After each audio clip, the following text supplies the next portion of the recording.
pas normal. A dit c'est pas normal. Moi je vais dire ceci. Fatih, soit grand, soit très intelligent. Observe ce qui se passe de l'Est. Ces éléments rebelles, mouvement du 23. Qu'est-ce que eux, le Rwandais chiant de l'Est, cherchent? Ils ont besoin à chercher Fatih pour déstabiliser le pays. Pour déstabiliser la nation congolaise. Et ce qui se passe de l'Est, l'agressement, la destruction d'armes, de minerais, de munitions, pour détruire, pour vendre le minerai à Mbokaoe.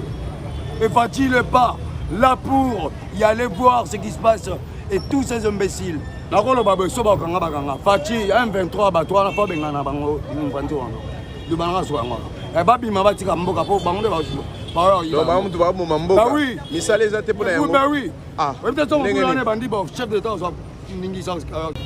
Fatih, je vais vous informer, je vais vous en parler tant que chef de l'État de la nation. Nous refusons le mouvement rebelle de l'Est et Sud-Est. Le mouvement du 1-23.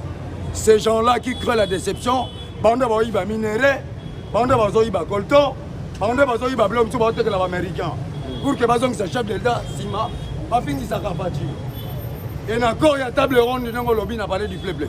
Il était là présent pour y aller observer la discernation. Investissement, couper sa bagène, Misala. Non, là c'est est-ce qu'il est allé à M23? Non, il était en France, il est allé signer, négocier pour l'accord de l'économie. De Doha, de Doha. De Doha, tout, Si on a négocié accord na bateau Non, tu vois, l'accord du central, c'est le central. Le président des États-Unis, comment il s'appelle?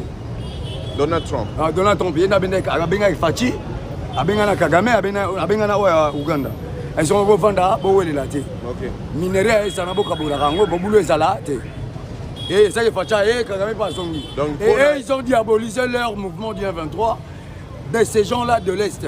Comment on a Moïbi, minerais, la cave américaine. Parce qu'on assure que. Et changeront les la Fatih. Tu vois. Et minerais, comment on Fatih. Moïse Azali, à Dar es Salaam.